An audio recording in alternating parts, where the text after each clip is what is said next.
President of Alliance Engagement at America's Promise Alliance. As many of you know, the nation's high school graduation rate continues its nearly decade-long upward swing. The rate for the 2013-14 school year is 82.3%, a record high and a tremendous milestone. Let me put that in human terms. Over the past 10 years, nearly 2 million additional young people have graduated from high school, thanks in large part to the hard work of students, educators, community leaders, and many of you on the webinar today. But there are gaps. New state data released today by Civic Enterprises and the Everyone Graduates Center in partnership with America's Promise Alliance and the Alliance for Excellent Education, the 4 leading organizations of the GradNation campaign, highlight sobering graduation gaps across the nation for students of color, students from low-income families, students with disabilities, and English language learners. This year's data brief is being released along with individualized state progress reports, as well as state-by-state appendices for additional information. We're pleased to have 2 authors of the new data brief here with us today. Jennifer DePaoli, a Senior Education Advisor at Civic Enterprises, and Robert Balfanz, Director of the Everyone Graduates Center at Johns Hopkins University School of Education. Thanks to both of you for being here, and to AT&T, the presenting sponsor of this data brief. Just a few quick ground rules before we get started. We're so pleased that so many of you are interested in this webinar, and due to the volume of participants today, everyone has been muted. At any point during the presentation, you can use the questions panel to write and submit your questions, and we'll try to take as many questions as possible following the presentation. We also invite you to join the conversation on Twitter by using the hashtag GradNation during and after the presentation. And finally, this webinar is being recorded. A link will be shared in the coming days. So now I will turn it over to Robert Balfanz. Thank you, Tanya. Welcome, everybody. As you heard, some of the key points of the data brief released today is that since 2006, the high school graduation rate has increased every year, and it's now up to 82%, 82.3%, the highest ever. And in the past 3 years, we've broke 80%, then low 80s, and now 82%. Now, the slightly sobering news is that for the first time, we're a little bit off pace to reach the national goal of 90% by 2020. That means we need to accelerate our rate of progress in the coming years to reach that goal. And as you heard, this national progress is tempered by the fact that persistent graduation gaps for students of color, students with disabilities, low-income students, and English language learners are still persistent, though a number of states have shown that these gaps can be closed considerably. Next slide, please. So this just shows us the rate of progress and how it's been quite a remarkable achievement that really after 30 years of stagnation of the nation's graduation rate being around 70, 72% since all the way back to the 1970s, that finally in the early part of the 00s we started to make progress, especially after 2006. And then we see a real acceleration occurring after 2009. And that's why we have to keep pushing to keep that acceleration going and not have it to start tailing off. Next slide, please. As we can see, we still have great diversity in our nation. That the grad rates by states can vary as high as Iowa, which is now the first state in the nation to break the 90% plateau using the average cohort graduation rate. And it could be as low as 68% in New Mexico. So we can have a swing from 90 to 68 across our states and how many of our students are graduating from high school. And you can see that there's a good mix of states in each category, and it really shows us that individual state action and individual district action is driving this, not a broad national pattern. Next slide, please. When we look at rate of growth, again, we really see this thing that some states are moving and some states are not. And this really makes the clear argument this is about states and districts who work the problem making progress, not about just a broad social trend pushing more kids to graduate. So for example, we can see there are 6 states that over the past 4 years have gained 6 or more points and are really leading the way to show that rapid graduation rates can occur. On the other hand, there are 3 states that have actually gone backwards in that period. So this shows us that it's not a gimme. It's just not open your doors and your kids will graduate. You really have to work the problem and stay with it. Next slide, please. One of the most exciting developments, and to show again that serious social change is possible and we can really alter the trajectories of our most vulnerable youth, is we again have seen this really substantial decline in the number of students attending and the number of what we call dropout factories, those schools in which graduation is not the norm and the odds of dropping out are always as high as the odds of graduating. Back in 2002, there were 2,000 of these schools. They produced about half the nation's dropouts. 2.6 million students attended these schools, including large percentages of the nation's African American and Latino students. Now the number's been cut in half. It's down to 1,000. That's still 1,000 way too many, but it has been cut in half in a decade. And the number of students attending it has declined even quicker to now the place where it's just slightly under 1 million. But that still means we have 1 million students stuck in schools where graduation is not the norm. So clearly we still have our work cut out for us. Next slide. This year, we're making a shift in how we classify low-performing or low graduation rate schools. Since we now have enough data using the average cohort graduation data, we're shifting to that as our metric, because that's a common metric now used across all states. And here we set the bar at 67%. We say that in the 21st century, a high school where 1/3 of the students are dropping out is still a school that's not succeeding and needs substantial change and reform. And when we look at this, we find there are about 1,000 of these schools as well. And again, we see when we look who attends these schools, we can see that overwhelmingly it's low-income students and Latino and African American students. With that, I'm going to turn you over to Jennifer. Thanks, Bob.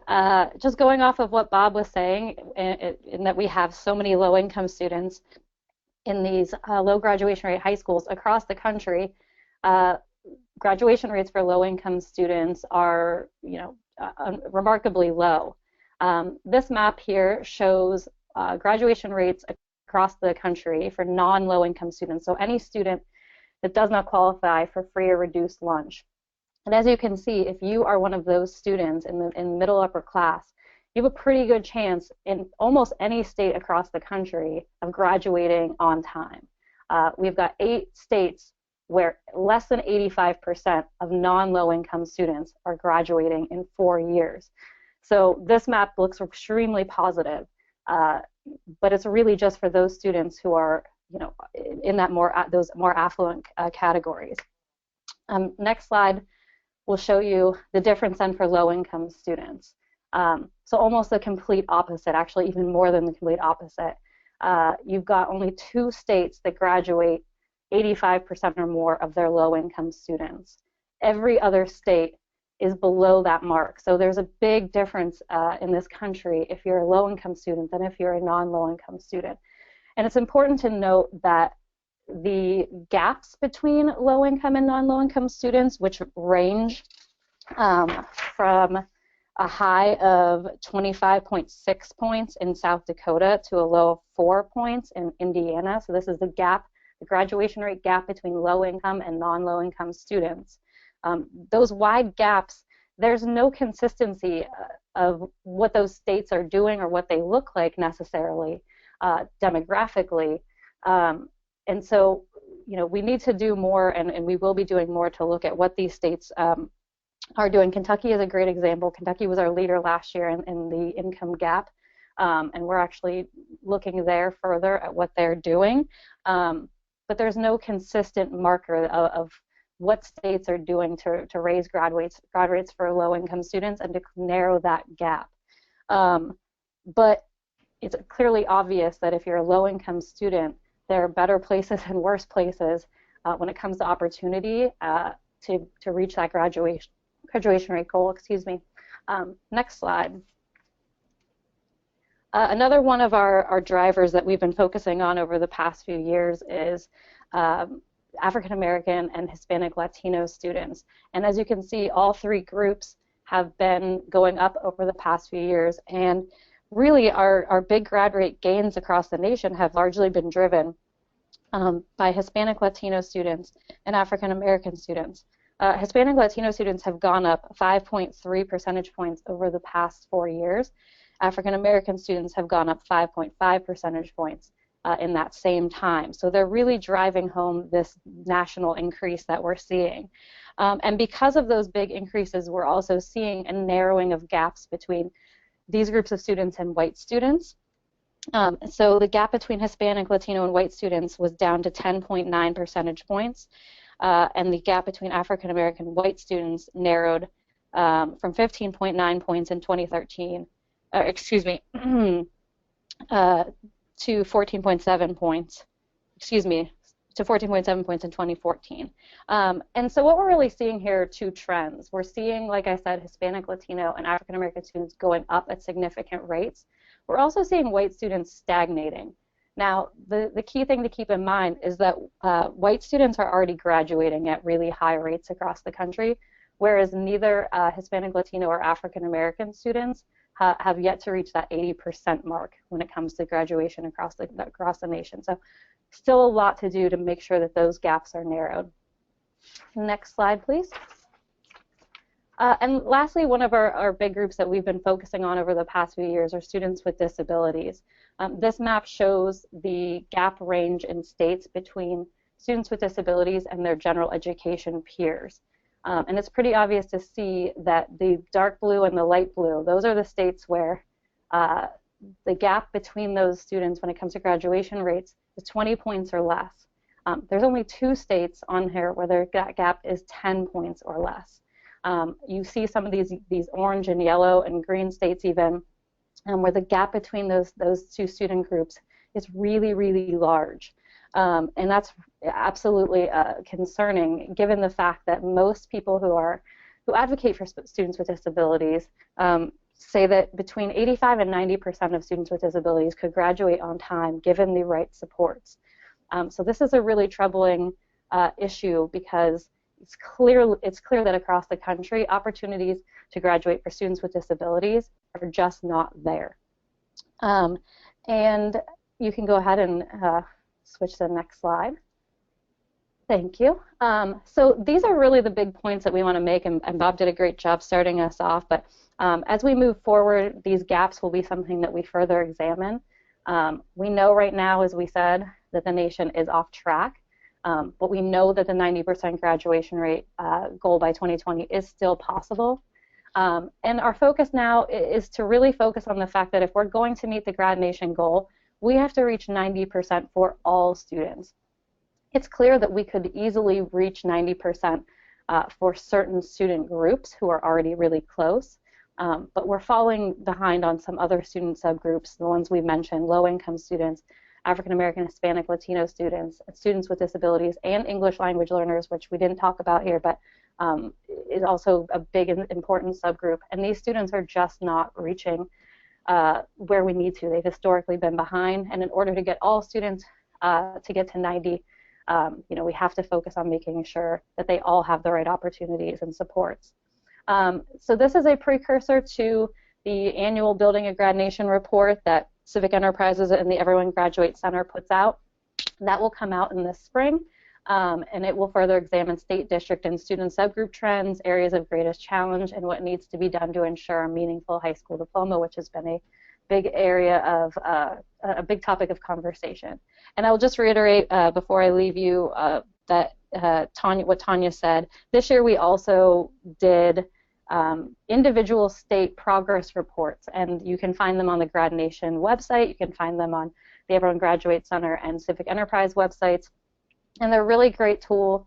You can go ahead and look your state up, get all of the student subgroup data for low income, those different race and ethnic groups, students with disabilities, and then information on your top, your largest districts in each of those states. So they're a really great tool. So please go ahead and look those up and make good use of them.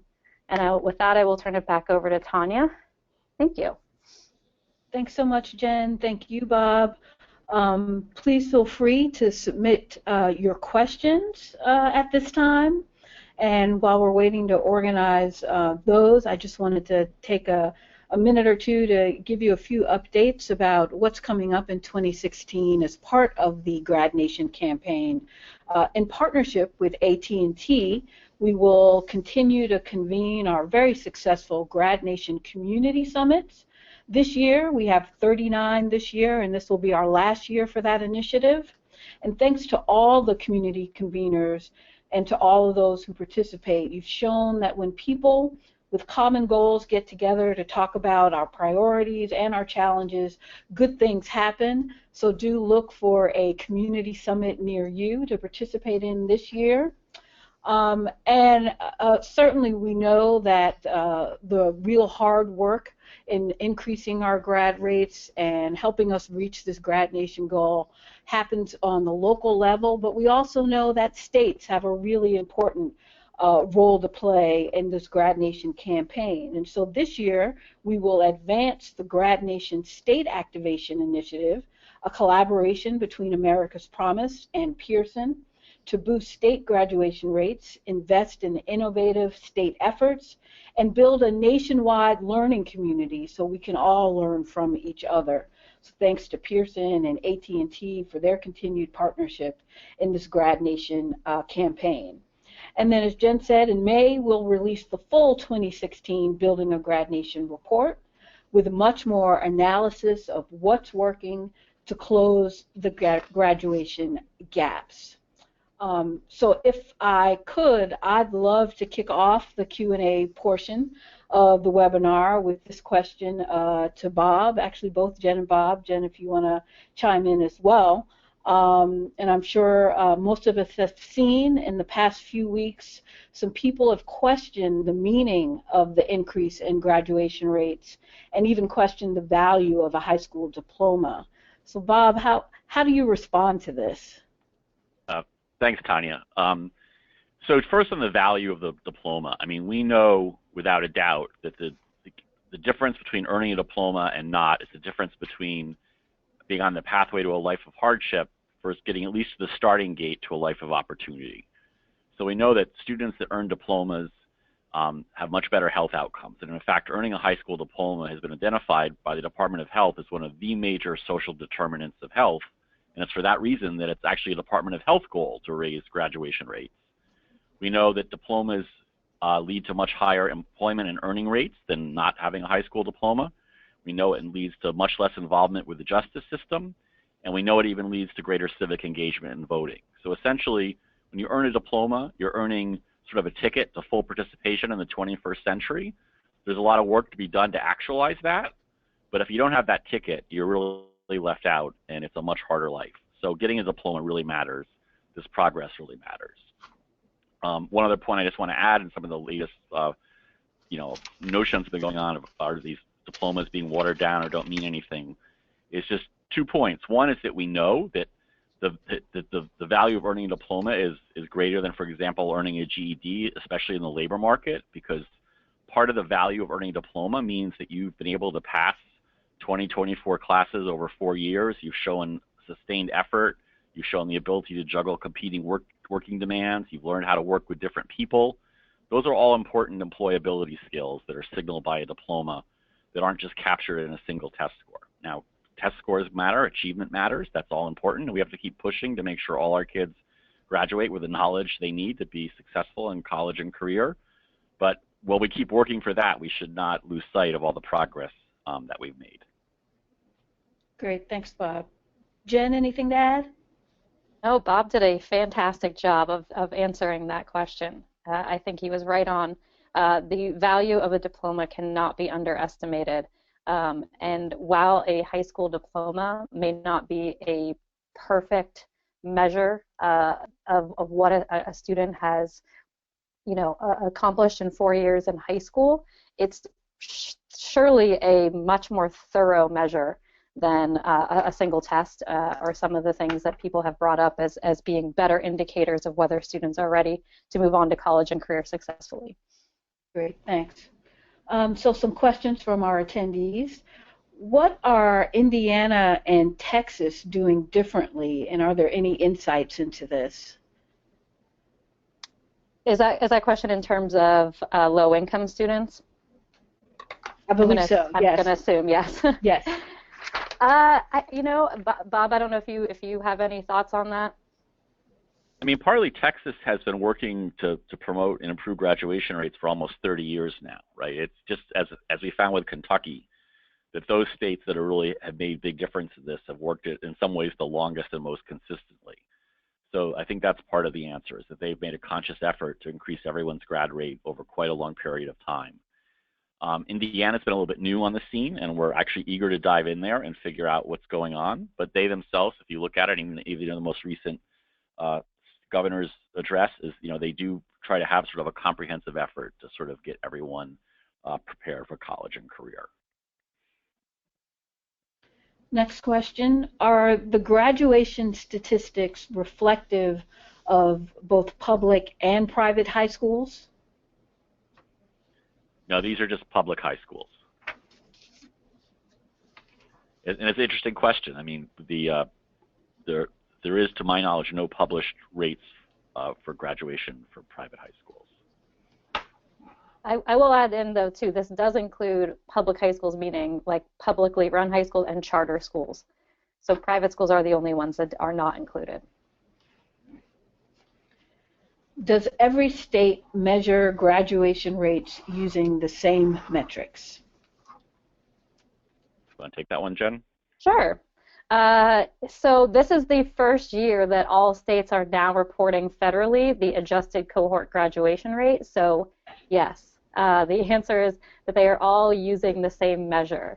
I will add in the caveat that we have brought these things up in previous reports, that despite the fact that this new measure, the ACGR measure, that all states are now using, it really is the gold standard in terms of keeping track of where all students are going and if they move between schools and between states.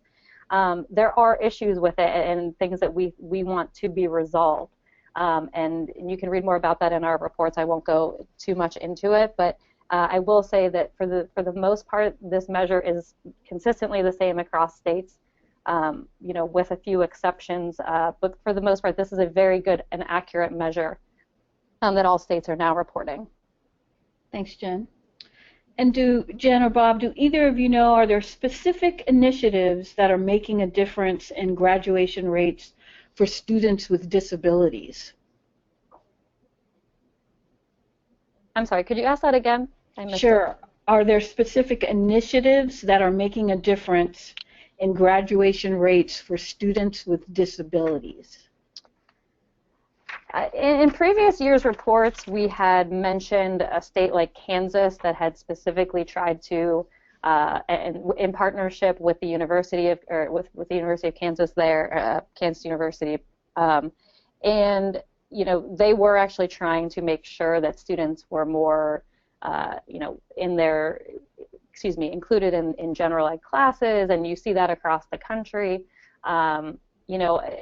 To me, it seems as though this is an area where there seems to be a lot more being done in terms of state policy around students with disabilities and what types of diplomas they can receive, and even locally within a district, how they handle it, rather than we're seeing a great amount of positive initiatives.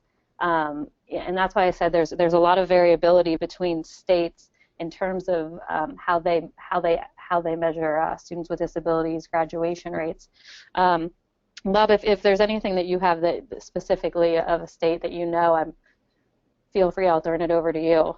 Yeah, the only thing I would add is it's not a specific state, but it is the set of states that actually are committed to having their students with disabilities earn regular diplomas. That's the first step. I mean, too many states sort of pull the punches before they even give it a shot and assume that those students won't be able to do it, when the data is pretty clear, as Jen mentioned, that it's like 85 to 90% with sufficient supports, which many students of many types need, not just students with disabilities, they can earn regular diplomas. So the states that have made I think the biggest gains are the ones that first have determined that that's their goal.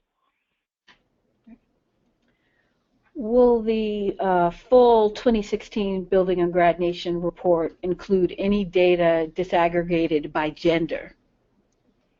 We'd love to if the federal government would require it to be disaggregated by gender.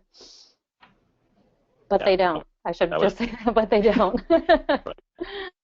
So that for whatever reason, that was not included as one of the No Child Left Behind categories, and those are still the categories that are determining what data the states are required to report. Okay. What is being done to counteract how standardized testing is disproportionately affecting minority students? Well, what's interesting on this, right, is that there has been sort of a mind shift going on, and it's, you know, there's arguments either way, whether it is a net good or bad thing, but a number of states are just really this year have, you know, stopped having their exit exams. So it is true that if you looked at it, the states that African American and Latinos lived in disproportionately were states with exit exams, so they had a higher percentage of those students having to take those exams. Now that said, the counter argument is that some sort of check on the amount of learning that's happening is not necessarily unreasonable. It's really just how you offer it, what stakes are attached, and what supports you give students. And the one example I will give, as you could see in the data, is that initially California, when they did this, they're now in a pause. When they first did it, they did not give supports, and you could see it having a negative effect on graduation rate. Later, when they gave supports, you could actually see the grad rates going up, and that was one of the drivers of the nation improving, while the pass rates were going up. So, and Massachusetts was a similar thing. So, with supports, it is very possible to have challenging exit exams and have higher graduation rates for minority students. Without supports, that doesn't happen. Are there any distinguishing characteristics for rural versus urban communities that need to be considered to improve graduation rates?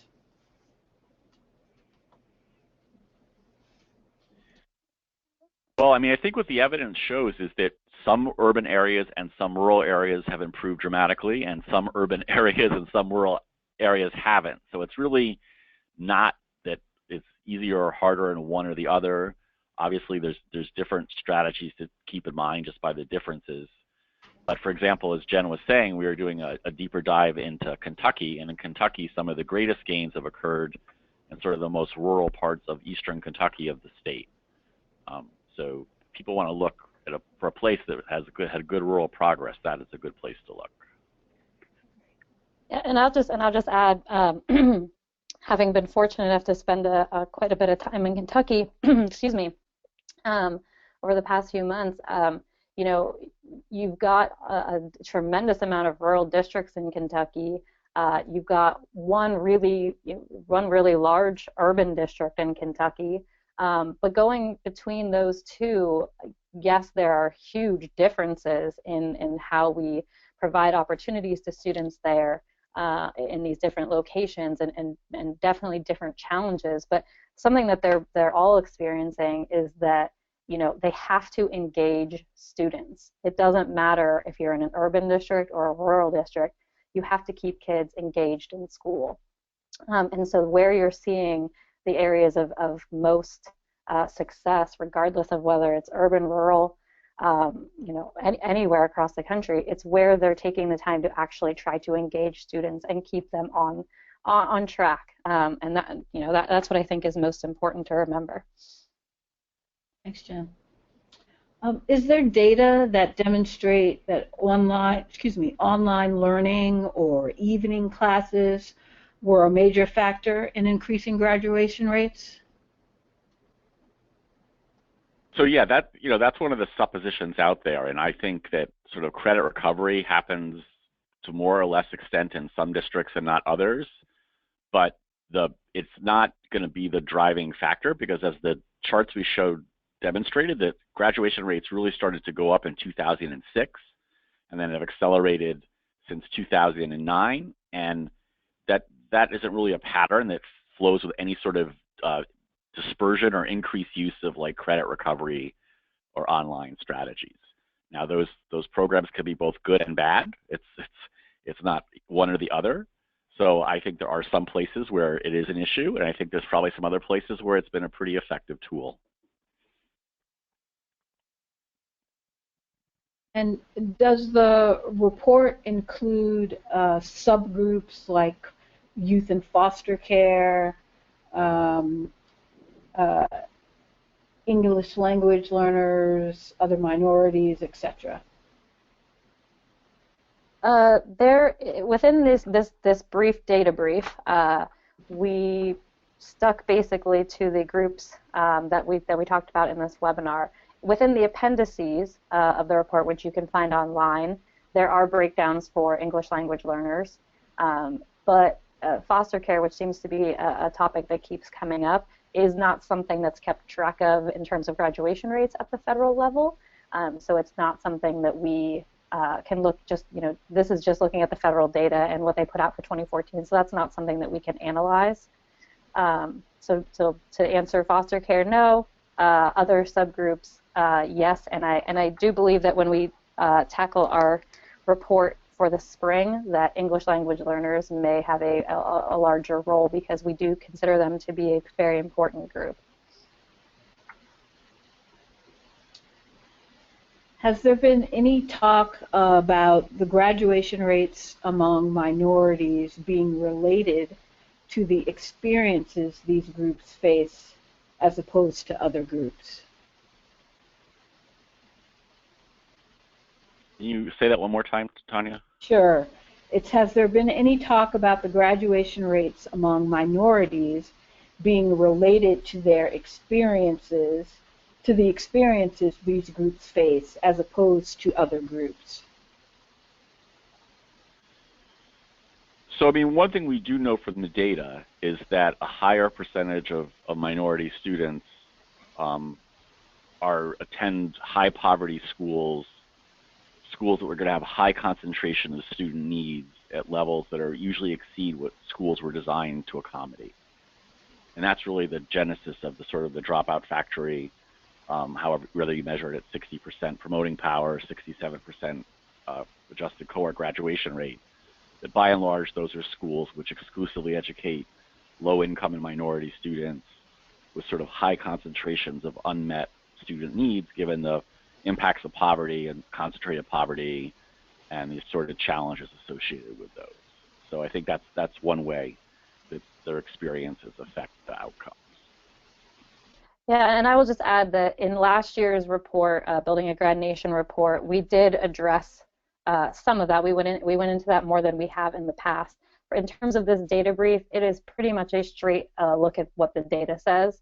It's not a deeper dive into those students' experiences. But like I said, it's something that we've looked at in the past and will continue to look at in the future. And there is evidence of some of the contributing factors, right? There's higher rates of suspension, there's higher rates of chronic absenteeism. All of those things have been identified as sort of key drivers of dropping out.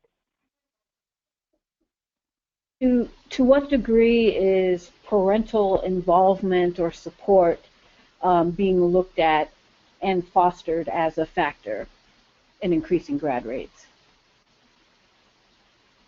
I'll just start off by saying that that's something that, while extremely important, is incredibly difficult to measure on any large scale. Even at a district level, and I will say that this is interesting because there are districts around the country that now are trying to measure more of that and do parental surveys and see where they stand in terms of, how involved the parents are in their students' lives. But beyond that, it's really difficult to measure, on a wide-scale basis. And I'll let Bob jump in if you'd like. But we know the importance of having not only just a parent, but having caring adults in students' lives and mentors and people who can help them, on a day-to-day basis, navigate school and life and all of those things. How we measure it is a little bit more challenging. And Bob, if you have anything to add, go ahead. No, the only thing to add is just that the recent, this fall's America's Promise Alliance report on sort of the importance of relationships and how the kids in poverty, especially extreme poverty, often have relationship poverty, which is that oftentimes they have parental and family support, but for the most at-risk and most needy kids, that's necessary but not sufficient, and they need additional adult support beyond that to help them navigate the many complexities of their lives. And then the other thing that is a nice, exciting development in parental involvement has really been some of the recent work that's being done with various types of texting and messaging and sort of finding ways to use technology to break down the distance barriers between schools and parents and to give them sort of very just-in-time and very timely updates and information on their student progress. And there's been some good evidence that once you do that, it helps engineer greater parental involvement, including among teenagers, who many people had written off as being the age when you could never get parents involved. Great. Does the data factor in students who graduate in 5 or 6 years instead of 4? It does not. It will often pull in students who may graduate during the summer, but it's a 4-year adjusted cohort rate. So it's, measuring 4 years after a student is in the 9th grade, have they graduated or not. So that's why we try to be very clear about,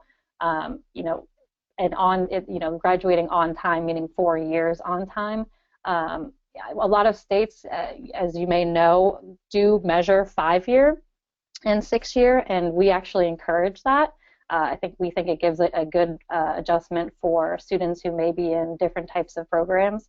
And so while this does not, it doesn't adequately measure every student who's getting a diploma in terms of whether or not they're taking a little bit longer, but it does measure just simply the 4 years. So that's what we use, because that is what the federal government has turned to using. And I think we may well look at that even in more detail in this spring's Fuller report. And in general, when you look at this, you gain anywhere from 2 to 5 points by adding the additional years, and that is just about sometimes what people think is happening when people are being a little bit of gamesmanship on the margin. So at some level, those two may cancel each other out, and say that we put them together, we got pretty accurate grad rates of where we're at. Right, and going with that question, there were a couple of comments particularly pertaining to students with disabilities and looking at 4-year as opposed to a 5, 6, or longer, with some of the rules in different states. With some states, students with disabilities can stay in school until their 21st birthday, and so on. So a couple of comments related to that coming from attendees as well. Yes. And I think this goes to kind of what you all are finding in terms of, what's working to increase graduation rates. So if someone wants to know, have you been looking at the impact of initiatives like the Promise Neighborhood investment in communities like Berea, Kentucky, and how they're possibly influencing grad rates, as well as the role of mentors? So I'm glad that somebody mentioned specifically the Promise Neighborhood in Berea, because that was one of the sites that we visited as we were looking more into Kentucky, and it's really a fascinating look at how a big federal grant like that can come into a community that is struggling, not only financially, but just struggling, not financially in terms of school funding, but financially as a community.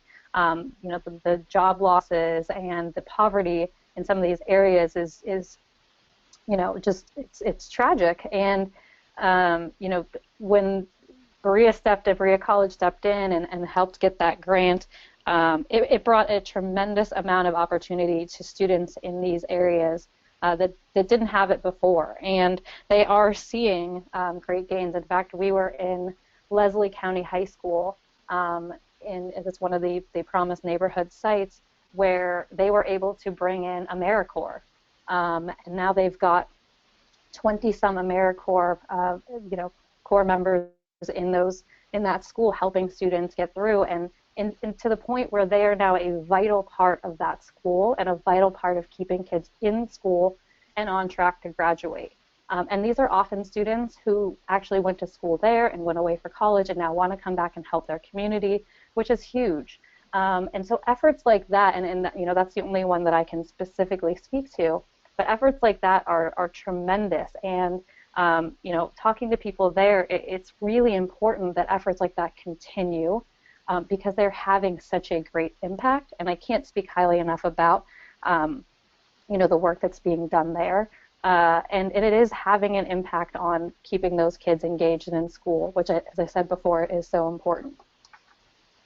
And all I would really add is just on the mentor piece, that's, again, you know, that can be done well and less well, but when it's done well, it's vitally important, because when you look at the needs of high poverty kids, that they just need support being able to navigate those external challenges of poverty, which, you know, sort of put a tax on their ability to get to school every day, or put a tax on their ability to stay focused, or a tax on their ability to get their work done. And without external support helping them navigate that, helping them solve the problems that need to be solved, or change the behaviors that need to be changed, so they can come to school every day, so they can be focused, so they can get their work done. Without that person power at the scale needed, it's very hard to give those students the full set of supports they need. Because even if the school has an excellent teacher and a great lesson, there are still other factors that make it hard for that kid to be there and be focused. And that's really where mentors, at the scale and intensity required and with the skills required, can make a huge difference.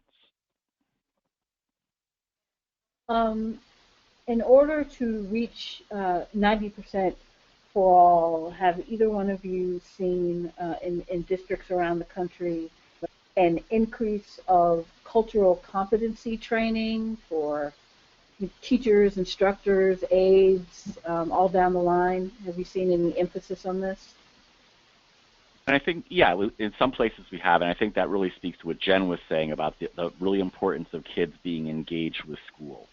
And that's just, you know, one of a range of strategies that could be employed to help with that engagement, to make them feel a sense of connection and a sense of purpose. And it's really, you know, when you sort of have hope and purpose, that you really have the makings of the things you need to have the effort and the resilience and the staying power to sort of push through and succeed. Yeah, and I'll just add that I think that's something that we're seeing more and more as such an important tool for any teacher who's going to teach in any district or any school that has a majority of students that may be different in any way from him or herself. And I know, you know, I was a teacher. I know that teachers get training, and I would personally like to see it improved, but I think that it's very important, and I think we're seeing a lot of research coming out showing, you know, just how important it is for that to be an understanding in schools, and like Bob said, keeping kids engaged because they feel understood, and you can't underestimate that. What are you finding regarding state laws regarding when a student can legally drop out of school? Yeah, that's interesting. At bringing up Kentucky again, they're a state that just raised their minimum compulsory school age to 18, and there are a lot of states who have raised those over the past few years, and Bob can maybe talk a little bit more, but just speaking about one who just recently did it, on one hand, it's having success. You know, when we were in Jefferson County, which is Louisville, you know, they were talking about how there has been this increase in kids coming back because they're getting these letters and they're having people reach out to them and telling them to come back. On the other hand, it's also caused a few issues that need to be worked out legislatively in terms of, you know, kids graduating early and going on to college, and you know, these are rare circumstances that, just like I said, little issues that need to be ironed out. But I think it shows that states, you know, just on the surface, care that students are staying in school and are not, you know, leaving and trying to turn to these opportunities that may seem good, you know, on the surface, but aren't going to, you know, put them on that track for life success. And Bob, I don't know if you have anything to add on that. I guess the thing I would add is, I mean, it has both symbolic and some substance behind it. I mean, symbolically, it's just like, how can we say, when we know there's really no work to support a family without a high school diploma, that it's okay to leave before you're prepared to, you know, be able to support a family and help in thrive in a community? It doesn't make any logical sense to say, oh, that's okay. And then on the other hand, the substance is that, you know, you know, again, for some kids, just that law alone will make a difference. But by and large, to actualize the potential of that law, we still have to provide the supports kids need to overcome the barriers that make it hard for them to succeed.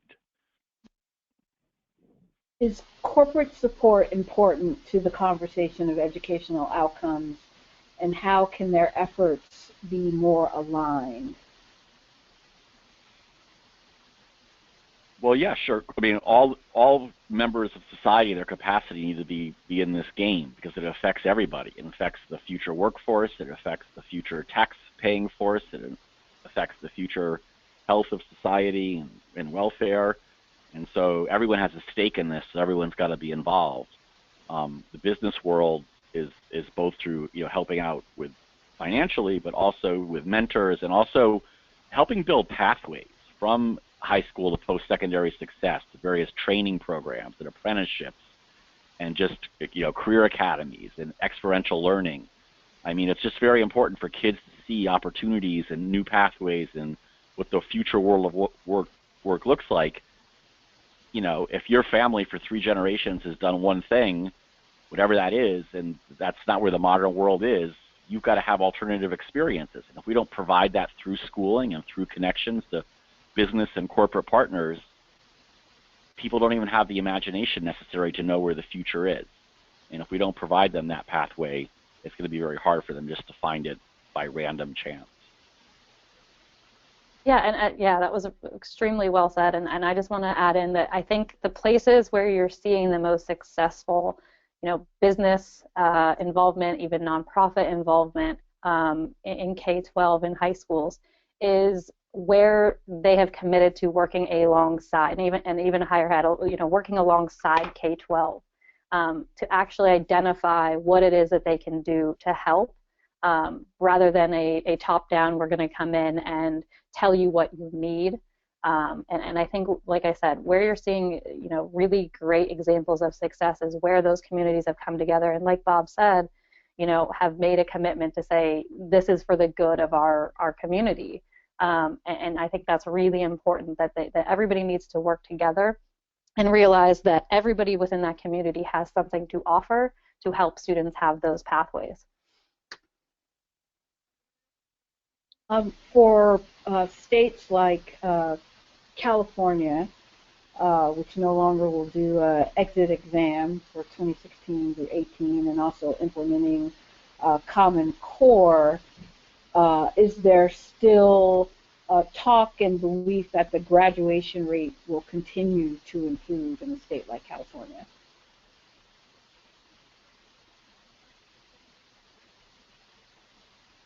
I mean, these things need to run in parallel, right? We need to make sure that we're giving kids the education they need, and we have a way of just measuring and having accountability that our schools are succeeding against that standard. And as we've been saying, that the kids have the support and know-how and pathways and just you know, guidance to get there. So as long as we keep doing those things, the grad rate should keep going up. And as we pointed out, you know, that it is in some ways some of the most kids in the most challenging circumstances who are left. So it's really, we can't sort of just say we're going to coast to the finish line. We have to understand that last quarter is going to be the toughest. And that's really why we're, you know, asking in this report and this data brief to say that we can't be lulled by the progress. We really have to understand that to get across the finish line and get all kids to at least a 90% graduation rate, it's going to require some good, intensive, and focused work in the final quarter here of this 20-year effort. And the fact that we've made such good progress in sort of the second and third quarter shows that it's entirely doable. We've just got to keep up our will and skill at being able to do it. What specifically can states do as opposed to individual districts and schools to increase graduation rates, particularly for students of color? I mean, you know, there's a lot of conversation right now about ESSA and what that means for states, and I think, you know, one of the first things is that the new law gives a little more leeway around identifying, you know, students who are at risk And I think one of the first things that any state can do is to make sure that they're targeting with appropriate interventions those schools and districts that have high numbers of high need students. And I think, to me, that's one of the first things states can do, you know, as we're working on this implementation of ESSA. Baba, you probably have other ideas. Just to build off that, I mean, one of the specific things the new reauthorization says is that, you know, states that high schools with graduation rates below 67% are the new definition of the dropout factory, of which there are 1,000 left. That states have got to do something to help those schools get better. So states can take serious and important actions by really building evidence-based, and that's also a new requirement of the law, that they use evidence-based strategies to help turn these schools around. And so states should really learn from what they've tried, what's worked, what hasn't worked, and really build up an effective set of tools and also trainings and professional development and supports for the teachers and leaders of those schools. So they're really using effective, comprehensive strategies that combine whole school reform with enhanced student supports, guided by early warning systems, while bringing in a whole range of community partners to provide pathways out of schooling and the person power and mentors needed to help kids get through schooling. So in a state like Georgia, which has seen a decrease in teenage pregnancy, have you seen a correlation between the national teenage pregnancy rate and the national graduation rate? Yeah, that's an interesting one, right? People keep looking for sort of their quick answers, and so there's two things to that. It's good, it's great news that the teenage pregnancy rate is down. The truth is that most teenagers don't get pregnant, so it wasn't in and of itself the main driver of low graduation rates. It was absolutely a contributor in some places and certainly for some individuals. And then secondly, as we've shown, that if that was the driver, we would tend to see basically similar rates of improvement across all states to the level where that's going down. And we're still sort of seeing, as we showed in the data, you know, some states up, some states flat, some states down, which we argue is much more showing it's driven by the work they're doing than the circumstances their kids find themselves in. So I will make this the last question for both of you. Any recommendations for advocacy to keep the graduation rate progress going? What advice do you all have for folks working at the local or state or even national level focused on these issues? How do we keep this progress going in the right direction? So I'll start and we'll let Jen finish. Is that I think the biggest and strongest argument is that for any group you're advocating for, you can find a district or a state that's made significant progress in improving the overall graduation rate for that group and closing gaps with other students. And that just shows it can be done. And then you could find many other states and districts, and maybe the one you're in, where those gaps are still very large. So the mere fact of saying, like, we cannot stand for this, that all our kids have got to graduate and be prepared for the future. And by the way, it's being done in other places that are just similar circumstances, really takes away the implicit, quiet argument that, like, you know, it's really too much to expect for all kids to really graduate. And I really think that's where it's really important for the advocates to push, is like, these gaps are not, they're not good for the nation, they're just not right, and they're not good in many dimensions. And secondly, they don't have to be, because we can find places where they currently are not. Yeah, and I will just build on that by saying, I mean, one of the keys to advocacy and to making sure action takes place is just building awareness. I mean, you know, we love telling the positive story that the national high school graduation rate is going up, and we love looking at states and seeing, you know, their graduation rates are going up and they're getting closer to 90, and it's a great story and it should be told. But when you're looking at these gaps and seeing that there are, you know, significant issues for certain student subgroups, like we've mentioned, in districts and in states, then we're not telling the whole story, and we have to build awareness around the problem in order to spur action. And I think that's one of the biggest things, is just making sure people are aware of where there are issues, and everything that Bob said. Once you have people aware of that problem, it's easy to find places that are working the problem and doing a really good job of it, and using those as models to carry it out elsewhere. Great. Thank you so much, Jen and Bob. Thank you to all the attendees. That's all the time we have today. For more information about the GradNation campaign, and certainly to access the full data brief as well as the state progress reports, go to gradnation.org. You can also find the data brief at everyonegraduates.org as well as civicenterprises.net. Join the conversation on social media. Please use the hashtag GradNation. Thanks for joining us. Please look for future webinar opportunities that will be coming. And we would love to know how you're helping to build a GradNation in your community, in your state. Let us know so we can share the great work you're doing. And then as you sign off the webinar, there'll be just a brief survey for you to answer. If you could take just a couple minutes to fill that out for us, that would be wonderful. Thank you all so much, and have a great afternoon. Thank you.